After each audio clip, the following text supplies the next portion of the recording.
আপনার জিমেইল অ্যাকাউন্টটা যদি আপনি সারা জীবনের জন্য ডিলিট করতে চান তাহলে 2 মিনিট এই ভিডিওটা দেখুন। আমি ফুল প্রসেসটা দেখিয়ে দিচ্ছি কিভাবে জিমেইল অ্যাকাউন্টটা ডিলিট করতে হয়। আমার একটা জিমেইল আমি ডিলিট করে দেখিয়ে দেবো কিভাবে এটা করতে হয়। প্রথমে আমাদের ফোনের জিমেইলে যেতে হবে। চলুন শুরু করা যাক। প্রথমে জিমেইল ওপেন করুন। ওপেন করার পর এরকম দেখাবে, এখান থেকে দেখুন প্রোফাইল বা লোগো, এখানে টাচ করুন। টাচ করার পরে দেখুন লেখা আছে ম্যানেজ ইওর গুগল অ্যাকাউন্ট, এখানে টাচ করুন।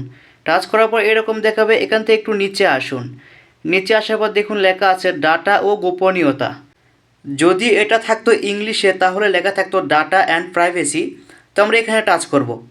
টাচ করার পরে এই রকম দেখাবে, এখান থেকে নিচে আসবো, একটু নিচে আসবো। নিচে আসার পরে দেখুন এখানে লেখা আছে একটা আপনার ডাটা ডাউনলোড করুন, অর্থাৎ আপনার ইমেইলে যে সমস্ত ফটো বা ভিডিওগুলো আছে এগুলো আপনি চাইলে কিন্তু এখান থেকে ডাউনলোড করে রাখতে পারেন, মানে অ্যাকাউন্ট ডিলিট করার আগে। আমার কোনো কিছু প্রয়োজন নেই, তাই আমি এখানে দেখুন লেখা আছে আপনার গুগল অ্যাকাউন্টটি মুছুন, অর্থাৎ ডিলিট করুন, এখানে টাচ করব।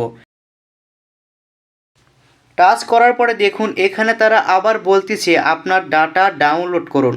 যদি আপনাদের প্রয়োজন হয় তাহলে আপনার ডাউনলোড করে রাখতে পারেন।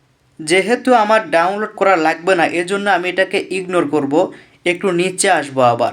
একটু নিচে আসার পরে দেখুন নিচে লেখা আছে হচ্ছে হ্যাঁ হ্যাঁ, অর্থাৎ এই দুইটা ঘরে টিক চিহ্ন দিতে হবে। তারপর দেখুন লেখা আছে হচ্ছে অ্যাকাউন্ট মুছুন, অর্থাৎ ডিলিট করুন, এখানে টাচ করব। টাচ করার সঙ্গে সঙ্গে কিন্তু আমাদের অ্যাকাউন্টটা ডিলিট হয়ে যাবে বা ডিলিট হয়ে গিয়েছে অলরেডি। তো আমি একটু দেখাই, এখানে দেখুন জিমেইলে যেয়ে দেখুন এখানে কালাম নামে যে ইমেইলটা ছিল সেটা কিন্তু আর নেই, অর্থাৎ ডিলিট হয়ে গিয়েছে এটা। এভাবেই খুব সহজে আপনাদের জিমেইলটাকে ডিলিট করতে পারেন। যদি ভিডিওটা ভালো লেগে থাকে তাহলে অবশ্যই চ্যানেলটাকে সাবস্ক্রাইব করুন, অন্যকে শেয়ার করে দিন। সবাই ভালো থাকুন।